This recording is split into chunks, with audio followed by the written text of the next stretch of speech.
चुनावी आयोग ने भी काफी हरकत के बाद सारे अब तक की इन टीएमसी पार्टी की गुंडों के सारे जो कारतूत है उनको विफल करने में सक्षम हुई।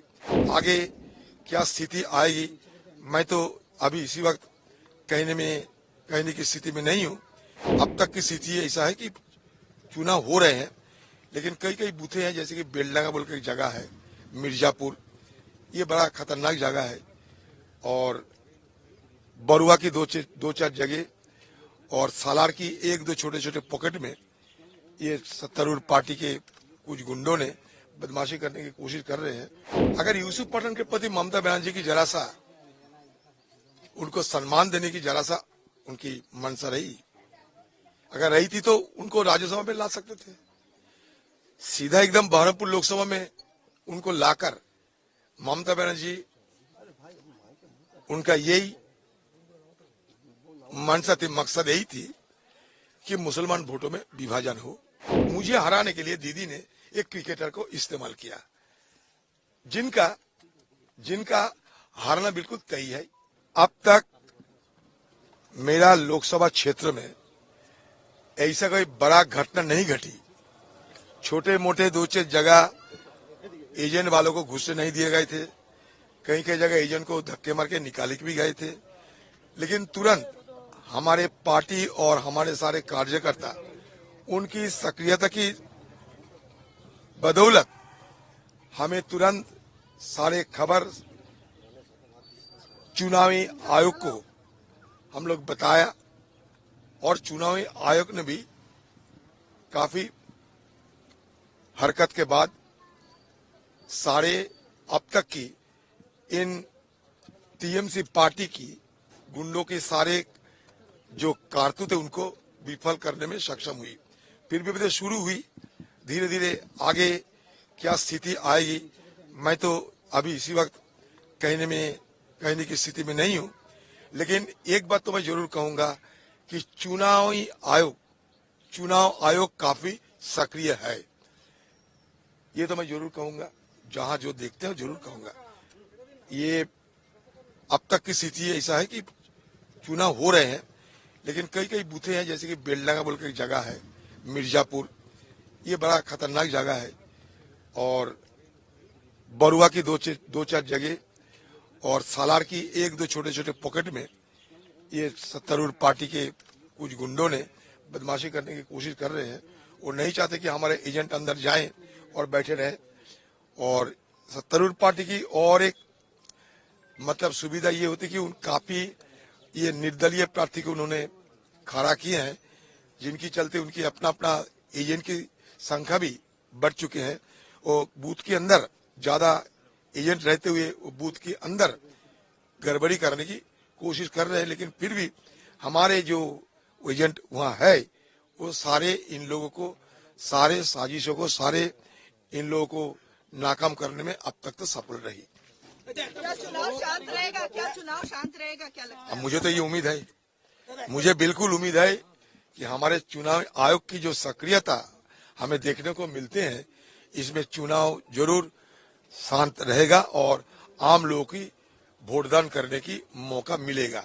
ये मुझे लगता है। अब तक के हालात बता सकते हैं, आगे क्या होगी अब जब रहोगे मैं बोलते रहूंगा। यूसुफ पठान एक बड़े क्रिकेटर है, श्रीलंका में खेल रहे हैं।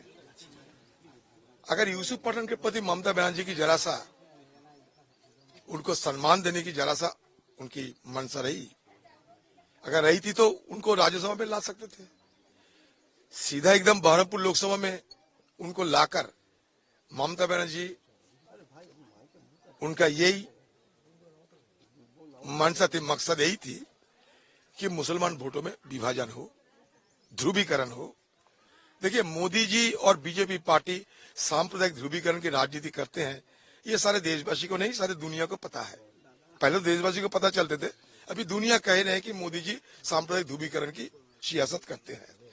लेकिन बंगाल के जो अग्नि कन्या ममता बनर्जी, वो भी मोदी जी के पीछे नहीं रही, वो मोदी जी के साथ साथ ये भी कहने लगी कि हम भी किसी से कम नहीं जब तक सांप्रदायिक ध्रुवीकरण की राजनीति की सवाल हो।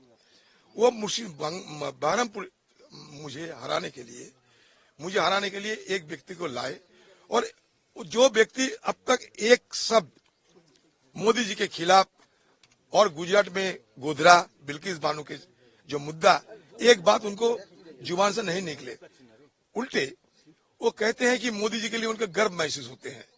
तो पता लगाइए कि ये मोदी जी और दीदी की सेटिंग के अलावा और क्या हो सकते। इसीलिए मुझे हराने के लिए दीदी ने एक क्रिकेटर को इस्तेमाल किया, जिनका हारना बिल्कुल तय है। नंबर 1। नंबर 2, टीएमसी पार्टी एक तरफ कह रही है कि हम लोग मुसलमान, तुम इतने बार तुम दादा को वोट दो, भाईजान को वोट दो। दूसरी तरफ हिंदुओं को ये सलाह दे रहे हैं ये टीएमसी पार्टी कि हिंदू तुम सारे बीजेपी को वोट दो क्योंकि पठान हारेगी। तो ये जो दो मुहिया राजनीति टीएमसी पार्टी ने किए हैं, सारे यहाँ के लोगों को पता चल गया। देखिए, हमारा डिस्ट्रिक्ट मुर्शिदाबाद, यह सांप्रदायिक राजनीति की कभी सफलता नहीं मिलेगी, इसलिए ये मुर्शिदाबाद जिला हो सकता, ये माइनॉरिटी डोमिनेटेड डिस्ट्रिक्ट जरूर है, संख्यालघु अध्युषित इलाका जरूर है। 70% मान लीजिए संख्यालघु यहाँ रहते हैं, मतलब अल्पसंख्यक, जिसको अल्पसंख्यक कहते हैं, वो बांग्ला में हम संख्यालघु कहते हैं। अल्पसंख्यक को संख्या तादाद, हमारे डिस्ट्रिक्ट में अल्पसंख्यक की तादाद लगभग 70%। अच्छा, सारे हिंदुस्तान में परसेंटेज की, मतलब आंकड़े के हिसाब से सबसे ज्यादा मुसलमान रहते हैं कश्मीर की अनंतनाग जिला में।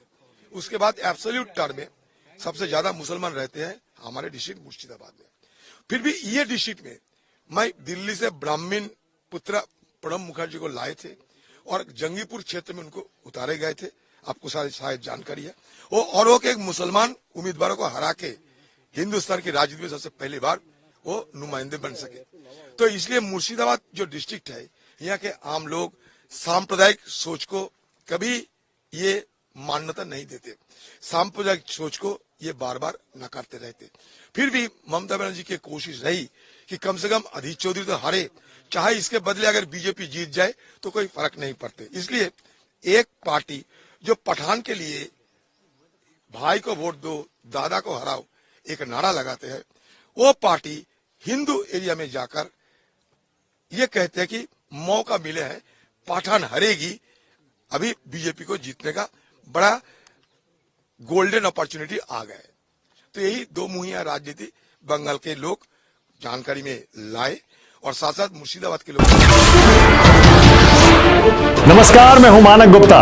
अगर आपको हमारा ये वीडियो पसंद आया हो तो इसे लाइक और शेयर जरूर करें, और हां, हमें सब्सक्राइब और फॉलो करना ना भूलें ताकि आप देश और दुनिया की कोई खबर मिस ना करें। तो जुड़े रहिए हमारे साथ और देखते रहिए